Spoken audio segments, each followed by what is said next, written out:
Halo para pemirsa setia kasus Subang, salam sejahtera untuk kalian semua, dan semoga hari ini, kalian diberikan kebaikan dan kesehatan oleh Allah Subhanahu wa Ta'ala. Amin. Namun, sebelum admin lanjut ke pokok pembahasan, admin hanya ingin sedikit menyampaikan, jika pemirsa senang dengan channel ini, maka bisalah kalian tekan tombol subscribe terlebih dahulu, dan nyalakan lonceng notifikasinya. Oke, kalau sudah, mari kita simak beritanya sama-sama. Dalam kasus pembunuhan ibu dan anak di Subang, dengan korban Tuti Suhartini dan Amalia Mustika Ratu, sekarang sudah memasuki lebih dari 3 bulan. Setelah diambil oleh Polda Jabar, kasus ini semakin mengerucut, dengan polisi sudah mengantongi nama pelaku. Akibat lamanya pengungkapan kasus pembunuhan ibu dan anak di Subang, polisi banyak membuat asumsi yang berbeda-beda di masyarakat luas. Setelah digelarnya analisis dan evaluasi, untuk menentukan pelakunya, disertai hasil pemeriksaan forensik dan tes DNA, sudah cukup bukti untuk menangkap pelaku.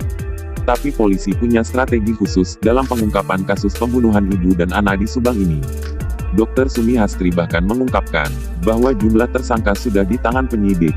Tapi tentang jumlah tersangka masih dirahasiakan, karena merupakan kewenangan polisi.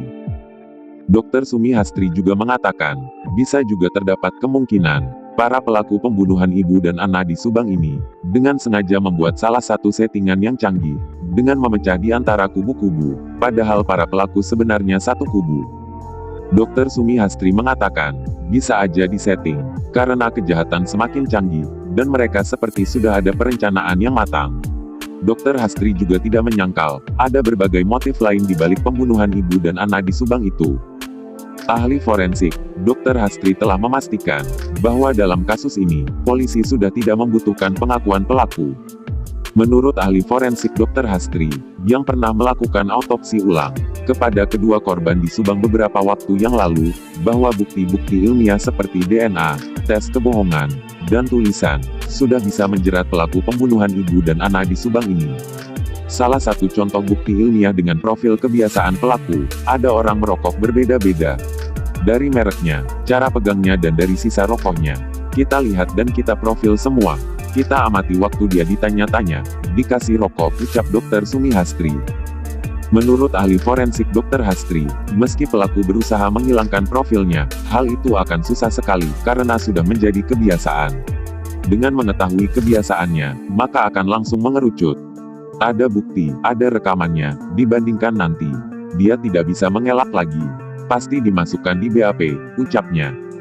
Menurut Dr. Hastri, bahwa DNA dan luka pada tubuh, tidak akan berbohong. Tidak ada kejahatan yang sempurna, ucap Dr. Sumi Hastri.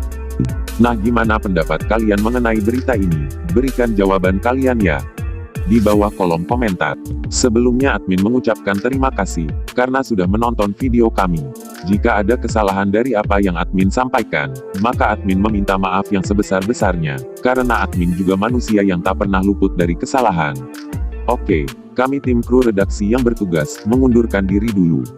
Sampai bertemu lagi di video kami selanjutnya. Amin amin ya robbal alamin.